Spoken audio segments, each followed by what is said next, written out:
કેમ છો ખેડૂત મિત્રો? મજામાં? હું છું ખેડૂત મિત્રો માહિતગાર બનો યુટ્યુબ ચેનલમાંથી એમ પરાસરા. આપ તમામ ખેડૂત મિત્રોનું હાર્દિક સ્વાગત કરું છું. જે ખેડૂત મિત્રો સૌ પ્રથમ આપણી ચેનલ જોતા હોય તો સબસ્ક્રાઇબ કરી લ્યો, જેથી કરીને અમે જે વિડીયો મૂકી તેનું સીધું નોટિફિકેશન છે તે અમે વિડીયો મૂકી અને સૌ પ્રથમ તમને જ જોવા મળે.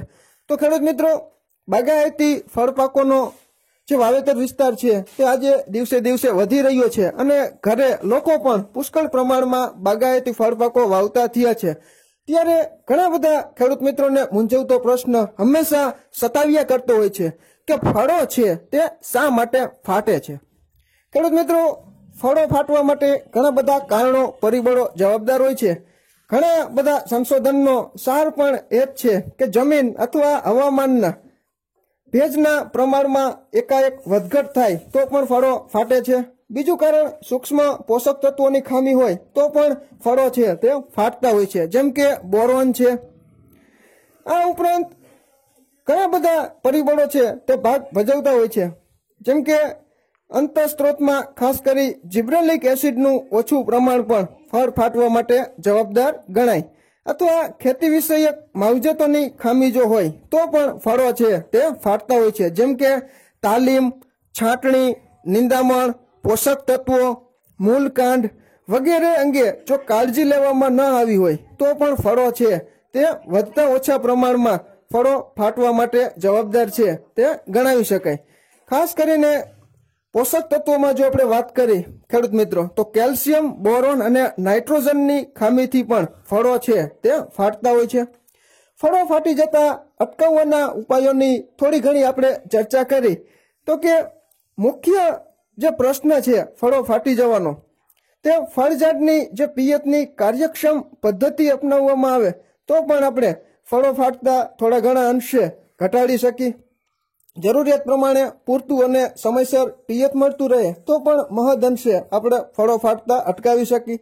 આ ઉપરાંત જ્યારે ચોમાસાના વરસાદી પાણી લાંબો સમય વાડીમાં ભરાઈ ન રહે તેની કાળજી રાખવી. આ ઉપરાંત વિકસિત દેશોમાં વધારે વરસાદ અથવા બરફ પડતો હોય તો પ્લાસ્ટિક કવર છે તે ચડાવી દેવામાં આવે છે, અથવા તો ઝાડ ઉપર પડેલ વરસાદના ટીપા છે તે મશીનથી પવન ફૂંકીને ઉડાડી દેવામાં આવે છે. તેવી ઘણી બધી ટેકનિકો ખેડૂત મિત્રો અપનાવતા હોય છે. પરંતુ પોષક તત્વોની ખામી છે તે નિવારવા મુખ્ય અને ગૌણ તત્વો જે છે તે સમતોલ અને સમયસર આપવાથી પણ ફળો ફાટતા અટકાવી શકાય છે. ખાસ કરીને ખેડૂત મિત્રો, આપણે લીંબુના ફળ પાકની વાત કરી તો કે લીંબુમાં છે તે બોરેક્સ 0.2%, કોપર સલ્ફેટ 0.3% તથા પોટેશિયમ સલ્ફેટ 2%નો છંટકાવ કરવો. જ્યારે દાડમમાં છે ફળો ફાટવાનો પ્રશ્ન હોય તો બોરેક્સ છે તે જૂન માસમાં 1% પ્રમાણે છંટકાવ કરવા. આ ઉપરાંત લીંબુમાં NAA 20 ppm તેમજ જિબ્રેલિક એસિડ 10 ppm. જ્યારે દાડમમાં જિબ્રેલિક એસિડની આપણે વાત કરી તો 120 ppmનો છંટકાવ કરવાની પણ ભલામણો છે તે થયેલ છે. આ ઉપરાંત ફળ પાકોની જે ખેતી વિષયક માવજતો છે ખેડૂત મિત્રો, તેનું નિયમિત રીતે અને વૈજ્ઞાનિક ઢબે જો અપનાવવામાં આવે તો પણ ફળ ફાટતા અટકાવવાનો પ્રશ્ન છે તે મહદ અંશે હલ થઈ શકે તેમ છે. આજે લીંબુમાં આપણે વાત કરી, જે આપણે બોરેક્સ છે, કોપર સલ્ફેટ છે, પોટેશિયમ સલ્ફેટ જેવા પોષક તત્વોનો ઉપયોગ કરવામાં આવે તો પણ લીંબુમાં ફળો ફાટતા આપણે અટકાવી શકીએ છીએ. બાકી આપણને ખબર જ છે કે ફળો ફાટવામાં વાયરસ તથા ફૂગના હુમલાથી પણ ફળો છે તે ફાટતા હોય છે. દાખલા તરીકે દહેરાદૂનની જે વહેલી પાકતી લીચી તેમજ આંબાની દશેરી જાત અને જામફળની થાઈ જાતમાં આ પ્રશ્ન છે તે જોવા મળે છે. આ ઉપરાંત વાતાવરણના પરિબળોની આપણે વાત કરી કે જમીનનો ભેજ, તાપમાન, સાપેક્ષ ભેજ, સૂર્યપ્રકાશ ફળ ઉપર પડવો જેવા અનેક કારણો છે તેને કારણે પણ ફળો છે તે ફાટતા હોય છે. જે આપણે દાડમ, કેરી અને લીંબુમાં જોઈ શકીએ છીએ કે સૂર્યપ્રકાશ સીધો ફળો ઉપર પડે તો પણ ફળો છે તે ફાટે છે, અથવા વાતાવરણમાં એકદમ ગરમી વધે તો પણ ફળો છે તે ફાટતા હોય છે. તો આવા બધા ઘણા બધા કારણો પરિબળો છે તે ફળો ફાટવા માટે જવાબદાર છે.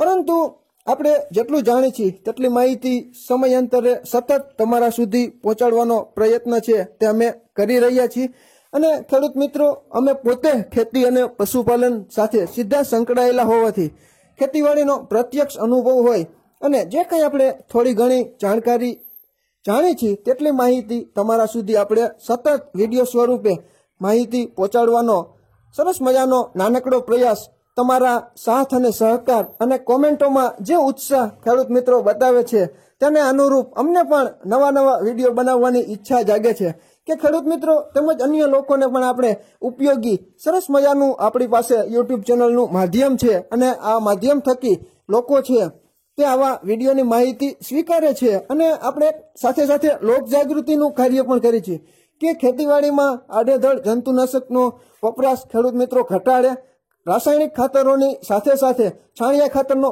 ભરપૂર પ્રમાણમાં ઉપયોગ કરે અને ખેતીને નફાકારક બનાવે. આ ઉપરાંત પશુપાલન છે, કોઠાસૂઝ છે, જે આજે ખેતીમાં કોઠાસૂઝ છે તે આપણા યુવાન ખેડૂતો છે, પ્રગતિશીલ ખેડૂતો છે, તેઓ સરસ મજાના અવનવા પ્રયોગો છે તે કરતા હોય છે. તેની વાત પણ આપણે વિડીયોમાં માહિતી સ્વરૂપે બતાવી છે. આપણો હેતુ હંમેશા ખેડૂત મિત્રો અને લોકોને ફાયદો થાય તેવા જ વિડીયો બનાવવાનો રહ્યો છે, કારણ કે આડેધડ જંતુનાશક દવાઓને કારણે પર્યાવરણ પણ આજે બગડી રહ્યું છે. જ્યારે જરૂરિયાત પ્રમાણે સારી કંપનીની જંતુનાશકો છે યોગ્ય પ્રમાણ રાખી છંટકાવ કરવામાં આવે તો આપણને સારામાં સારું પાક સંરક્ષણ પણ આપણને મળે અને આપણે ગુણવત્તાસભર ઉત્પાદન પણ લઈ શકીએ. છાણિયા ખાતરનો ખેડૂત મિત્રો કોઈ પણ પાક હોય તેમાં ભરપૂર પ્રમાણમાં ઉપયોગ કરજો. આજે નેચરલ ખેતી છે, ઓર્ગેનિક ફાર્મિંગ પણ મોટા પાયે સમગ્ર વિશ્વમાં ખેડૂત મિત્રો કરી રહ્યા છે. આપણને ખબર જ છે કે આપણે ઘણી જગ્યાએ ઓર્ગેનિક ખેતીનો ક્રેઝ પણ આજે વધી રહ્યો છે અને લોકો છે તે ઓર્ગેનિક વસ્તુઓ ખાવા માટે તલપાપડ થઈ રહ્યા છે. જ્યારે આપણે ગામડામાં મોટા મોટા ફળિયા હોય અને સરસ મજાના બાગાયતી ફળ પાકો વાવી આજે લોકો છે તે ઘર આંગણે જ શુદ્ધ, સાત્વિક અને રાસાયણિક દવા ખાતર વગરના ફળો મેળવે છે. તે ખૂબ એક સારી બાબત છે, જેને કારણે પર્યાવરણ પણ સુધરે છે અને આપણા આજુબાજુનું વાતાવરણ પણ એકદમ ક્લીન, સ્વચ્છ અને સુંદર, બ્યુટીફુલ લાગવા માંડ્યું છે. આજે આપણે ઘરે ઘરે જોઈ રહ્યા છીએ કે અનેક પ્રકારના ફૂલ છોડ, બાગાયતી ફળ પાકો તેમજ મોટા મોટા જે ફળ પાકો છે તે પણ લોકો છે તે મોટા ફળિયાની સુવિધા છે તેવા લોકો વાવે છે અને સરસ મજાનો સાત્વિક, શુદ્ધ, નેચરલ સ્વાદ છે તે પણ મેળવે છે અને સરસ મજાના પોષક તત્વો પોતાના શરીરને પૂરા પાડે છે. તો ખેડૂત મિત્રો, આ વિડીયો તમને કેવો લાગ્યો? જો સારો લાગ્યો હોય તો ચોક્કસ લાઈક કરજો, શેર કરજો, સબસ્ક્રાઈબ કરજો. ફરી જ મળશું નવા આવનારા વિડીયોમાં. ત્યાં સુધી આપ જોડાયેલા રહો. ખેડૂત મિત્રો, માહિતગાર બનો.